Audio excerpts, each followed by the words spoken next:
बुरा नहीं मानना कि मैं 3 बार नमोस्तु कर चुका, महाराज ने मुझे आशीर्वाद नहीं दिया, देखा भी नहीं, मेरे से बोले ही नहीं, और दूसरा गए तो बोल गए, दूसरा गए तो बोल गए, मेरे से बोले ही नहीं। बेटा तुम बड़भागी हो, जिससे बोल गए वो तो गया काम से, जिससे बोल गए वो 2 शब्दों में निपट गया, और जिससे नहीं बोले वो तपस्वी बन गया, क्योंकि उसको प्रायश्चित मिल गया। नहीं बोलो, बात ही नहीं की तुमसे, दूसरे से कर लिया, तुम्हारे लिए कह दिया हमारे पास कोई टाइम नहीं, जाओ, कोई टाइम नहीं है, जाओ, ये भी प्रायश्चित है, उसमें बुरा नहीं मानना। और तुम हंसते हुए लौट आना, बोले क्यों? बोले महाराज ने टाइम ही नहीं दिया। तो तुम मुस्कुरा क्यों रहा? बोले प्रायश्चित मिल गया, यही तो प्रायश्चित है, यही तो प्रायश्चित है कि उन्होंने मेरे से कह दिया कोई टाइम नहीं है, ये प्रायश्चित मान लो, और इसको तुमने प्रायश्चित मान लिया महान भाव, तो एक दिन ऐसा टाइम मिलेगा कि तुम गुरु के सदा पास रहोगे, वो गुरु तुम्हारे पास रहेगा, क्योंकि तुमने उसी को प्रायश्चित मान। टाइम नहीं दिया मेरे लिए, बोले ही नहीं मेरे से, मेरी तरफ देखा ही नहीं। कैसा भाव हो रहा है? क्या समझते हैं अपन लोग धर्म को? मजाक समझ रखा है, व्यापार समझ रखा है। महाराज देखेंगे, महाराज बोलेंगे, महाराज आशीर्वाद देंगे, महाराज मेरी सुनेंगे, और तो और महाराज मेरी थोड़ी प्रशंसा भी करेंगे, तो हम उनके चारों तरफ मड़ आएंगे, चारों तरफ मड़ आएंगे। गुरु जी ओ महान गुरु हैं, आप कुछ नहीं है, गुरु है। उस समय तुम्हारा मन बन जाए, कल्पना करना महानुभाव, हमें भी शामिल कर लेना, क्योंकि हमने पहले ही कहा प्रवचन में तुम्हारे लिए नहीं दे रहा हूं, अपन सब बैठ कर निर्णय करें।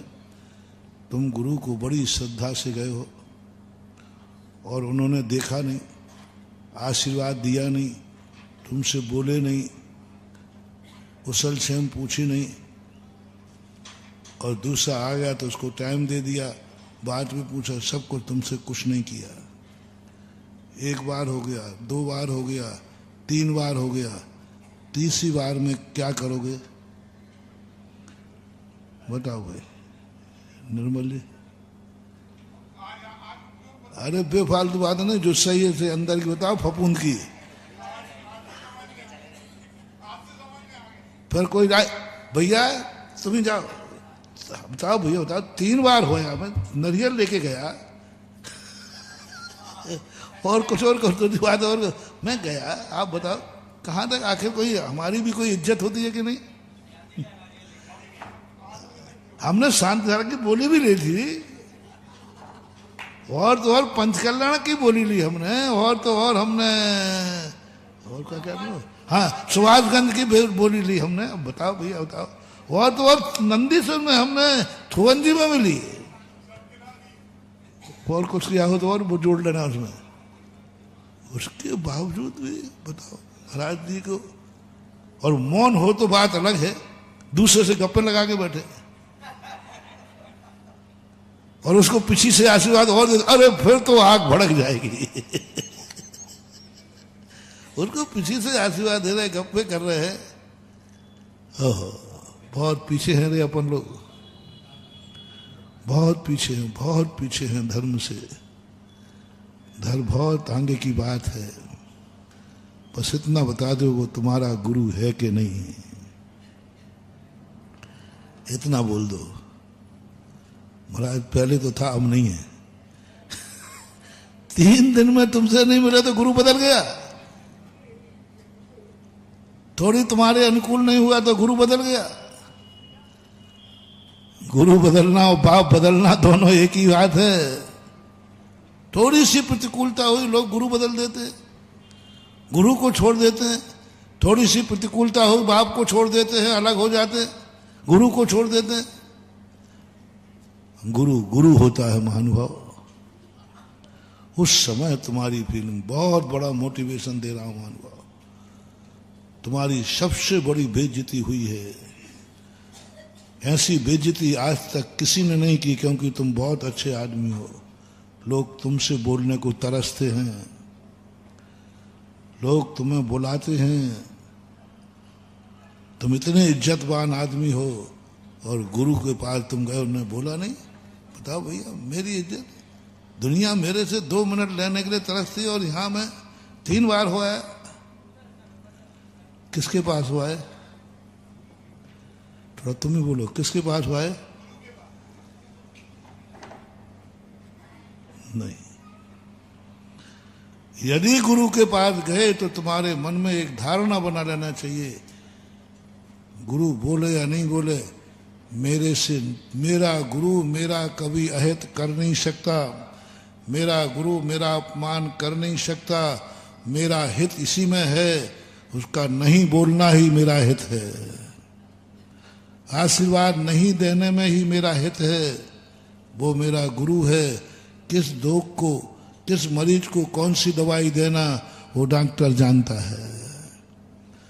मेरा कल्याण इसी में है कि वो मेरे से नहीं बोले, मेरा कल्याण इसी में है कि उन्होंने मुझे आशीर्वाद नहीं दिया, मेरा कल्याण इसी में है कि उन्होंने मेरी तरफ देखा भी नहीं। यही मेरे लिए कल्याणकारी है, क्योंकि गुरु कभी मेरा अहित नहीं कर सकते। अब जिस ढंग से मेरा हित होना है, उसका ढंग यही है। बस ये भाव तुम्हारा उस समय तुरंत आ जाए, सेकंड भी नहीं माथे पे। यदि गुरु माना है तो, नहीं माना है तो फिर मना ही नहीं कर रहा। गुरु माना है तो तुम्हें कैसे बात आई है, तुरंत तुम्हें ये बात आना चाहिए, शायद मेरा इसी में हित है,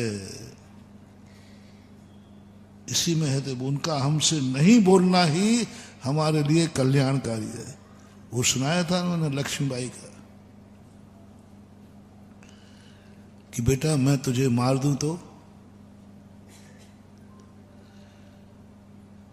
मैं तेरी माँ हूं, तो माँ वही है ना जो तुम्हें बचावे, तुम्हें पाले, तुम्हारी रक्षा करे, यही है ना। यही लगे महाराज लक्ष्मीबाई ने कहा, बेटा यदि मैं तुझे मार दूं तो भी तुम मेरी माँ हो। बोले क्या बोलता है? यदि मैं तेरे लिए मार दूं, तलवार निकाल के गर्दन पर रख दी, मैं इसी समय तेरी गर्दन काट दूं तो बोल, फिर मैं कौन हूं?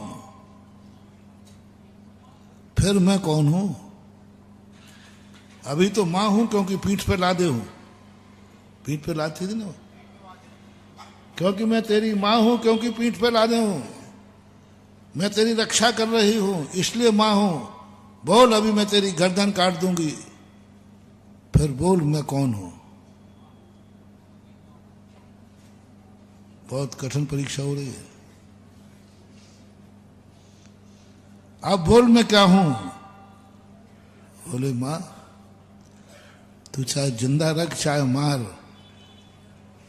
तू मेरी मां है, और मेरा विश्वास है तू मारेगी भी तो मेरे हित में मारेगी, तू मारेगी भी तो मेरे हित में मारेगी। लक्ष्मीबाई ने बेटी गर्दन उड़ा दी तुरंत। बस उसने एक शब्द कहा कि तू आज भी मां है, यदि मारेगी तो भी मेरे हित में ही मारेगी, इसलिए तब भी मेरी मां है। उसी समय उसकी गर्दन उड़ा दी और स्वयं अपने आप को मृत्यु के हवाले कर दिया। अंत में जब अंग्रेजों ने घेर लिया था ना उनको, लक्ष्मीबाई को अंग्रेज हाथ नहीं लगा पाया, स्वयं ने उसके प्राण दे दिए और बेटे को मार दिया।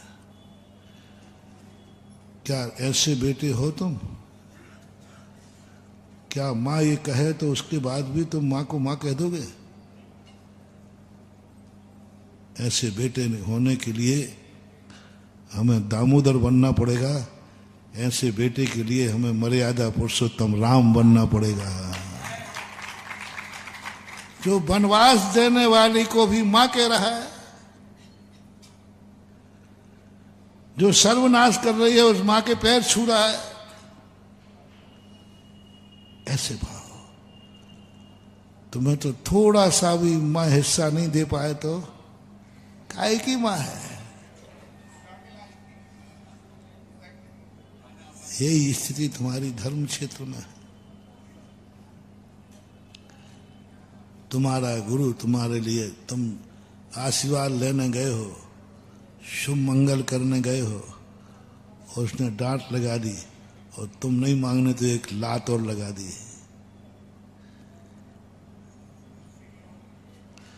मैं इसलिए सोचा हूं शायद किसी दिन ऐसा हो जाए तो महाराज जी देखो गड़बड़ मत करना, आप अभी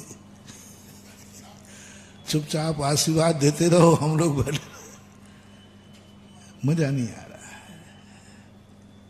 उस समय तुम्हारे मन में ये भाव आ जाए, अपने सबके मन में उस समय ये भाव आ जाए, नहीं मेरा कल्याण शायद लात मारने में ही है,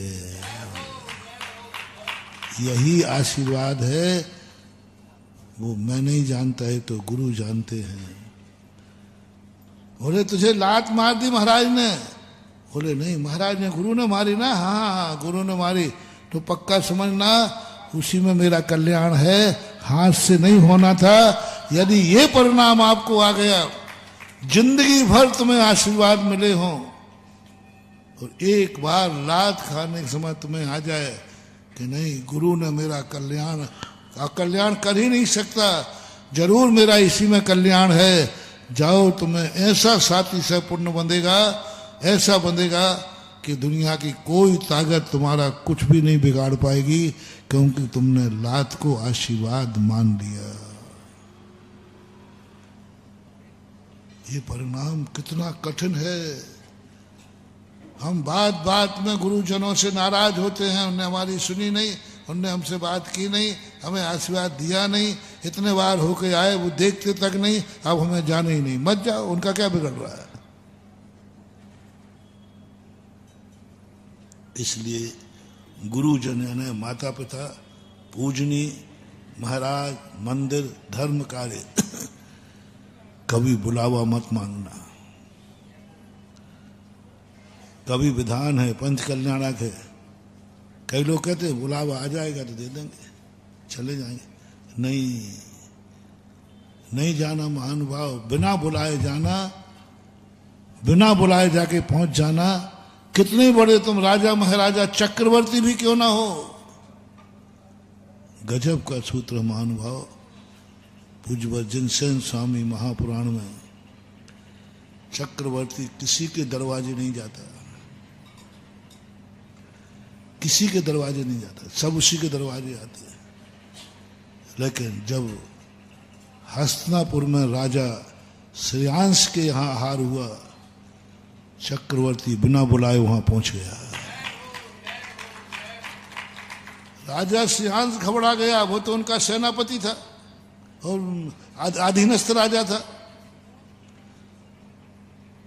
अयोध्या के मंत्री कहते राजा साहब आप उस अधीनस्थ राजा के यहां जाओगे, आप जाओगे? अरे अभी बोलो, मैं उसको बुला के लाता हूं। आपको जाने की क्या जरूरत पड़ी? मैं अभी बुलाता हूं उसको, नहीं आएगा तो अरेस्ट करके लाऊंगा। बोले नहीं, मैं राजा श्रेयांश के यहां नहीं जा रहा हूं, मैं वहां महामना पुण्यवान जिसने तीर्थंकर को अपने दरवाजे रोक लिया, उस पुण्यात्मा के दरवाजे जा रहा हूं। क्या गजब की चीज है मानो। सारी अयोध्या कांपे, थर थर। चक्रवर्ती कहां जा रहा है? चक्रवर्ती कहां जा रहा है? हस्तिनापुर में बोले चक्रवर्ती आ रहा है। राजा श्रेयांश और सौंप कांप गए कि लगता है मेरे से कोई गलती हो गई है, तो मुझे दंड देने के लिए आएंगे। लगता है मेरी गलती हो गई, क्योंकि महाराज अयोध्या में नहीं पड़ गाए गए, हमारे यहां पड़ गाए गए, इसलिए भरत चक्रवर्ती कुपित हो गया है। तेरी ये औकात, मेरे रहते हुए तूने महाराज कैसे पड़ गया? पहले बता, तूने चौका किसकी अनुमति से लगाया, ये बता पहले। मैं चक्रवर्ती हूं, किसकी अनुमति से लगाया है? वहां नाना प्रकार की कुशंकाएं होने लगी। और चक्रवर्ती जाकर के जब राजा श्रेयांश को गले लगाता है, तब बोले क्यों डर रहा है? बोले साहब गलती नहीं, आज तेरे यहाँ तीर्थंकर के आहार हुए हैं, यहाँ भी बुला। राजा साहब आप ही बुला लेते वही मैं अयोध्या आ जाता। बोले नहीं, आज यदि तुझे अयोध्या बुला लेते तो हमारे जीवन भर का पुण्य खत्म हो जाता। बड़ों को अपने दरवाजे बुलाने का भाव करना, पुण्यात्मा को अपने दरवाजे बुलाने का भाव करना बहुत बड़ा अनर्थ है। वो आ जाते हैं वो बात अलग है। मैं अपना पुण्य क्षय करता, छोटा है लेकिन खोटा बहुत है। वैसे मैं पुण्यहीन था कि भगवान नहीं रुके और तुझे बुला करके और अपना पुण्य समाप्त करता। आज मेरा पुण्य इतना बढ़ गया, आज मैं तेरे दरवाजे नहीं आया हूं, मैंने अपने पुण्य का भंडार भर लिया है कि एक दिन महाराज भी मेरे घर आ जाएंगे एक दरवाजे पर। तेरे दरवाजे आना, मैं इतना बड़ा चक्रवर्ती हूं और चक्रवर्ती होकर के बिना बुलाए राजा श्रेयांश के दरवाजे हस्तिनापुर पहुंचना, चक्रवर्ती का मान बढ़ गया। बोलो चक्रवर्ती का मान बढ़ा है कि घटा है?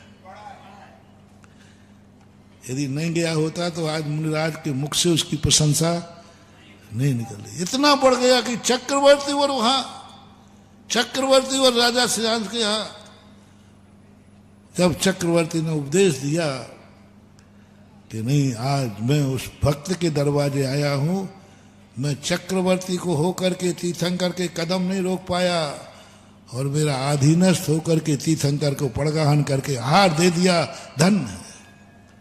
राजा श्रेयांश का पद कम मत समझो महानुभाव।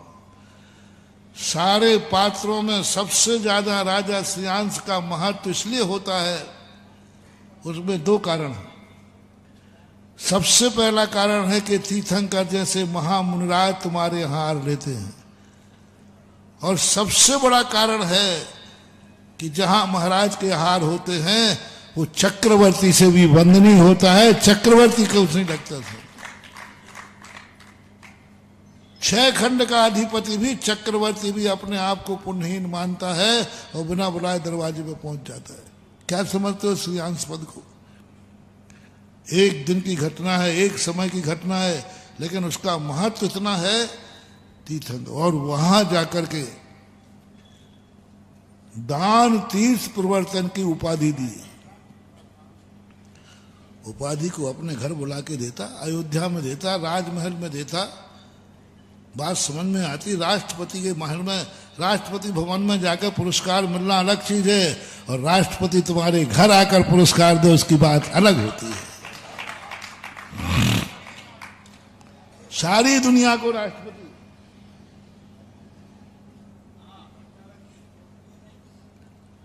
यही तो अंतर है। सिकंदर से यही तो कहा था महाराज ने कि आज तक मेरी आज्ञा का उल्लंघन किसी ने नहीं किया, और आपको मैंने बुलाया, आप नहीं आए। लगता है आपको अहंकार है, लगता है आपको डर नहीं है, लगता है मेरी कहानी सुनी नहीं है। मैं सिकंदर हूं, जिसने भी एक बार भी मेरी आज्ञा का उल्लंघन किया वो दूसरी श्वास नहीं ले पाया। तुम्हें डर नहीं लगा? बोले नहीं लगा। क्यों? बोले मैं तुझे, तेरे दरवाजे आकर तुझे बर्बाद नहीं कर सकता था। यदि मैं बिना तेरे कहने पर मैं तेरे दरवाजे आ जाता और हिटलर शाही में, उसी समय तू भस्म हो जाता। तू बहुत नीति विरुद्ध कह रहा है। तू सिकंदर होकर के भी ये नहीं समझता है किसको दरवाजे बुलाया जाता है और किसके दरवाजे जाया जाता है। तुझे सिकंदर के लिए, अरे महाराजों के दरवाजे, महाराजों को दरवाजे नहीं बुलाया जाता, महाराज के दरवाजे जाया जाता है। इतनी अकल सीख ले। बहुत क्या उपदेश दिया उसको। चक्रवर्ती कहता है मैं जानता हूं नीति, और पहुंच गया। दान तीर्थ प्रवर्तक की उपाधि दी पूज्यवर पद्मनंदी महाराज, पद्मनंदी पिंसतिका में। दान तीर्थ, यदि किसी ने दान तीर्थ चलाया है तो है राजा श्रेयांश। इसलिए जहां गुरु हो, जहां देव हो, जहां शास्त्र हो, वहां कभी बुलावे का इंतजार नहीं करना। इन स्थानों पर बिना बुलाए जाना। वहां मुझे किसी ने पूछा ही नहीं, मैं सभा में गया था लेकिन मेरा नाम ही नहीं पुकारा गया, मुझे बुलाया ही नहीं गया, मैंने तो जान ही छोड़ दिया। मेरी कोई वहां इज्जत ही नहीं।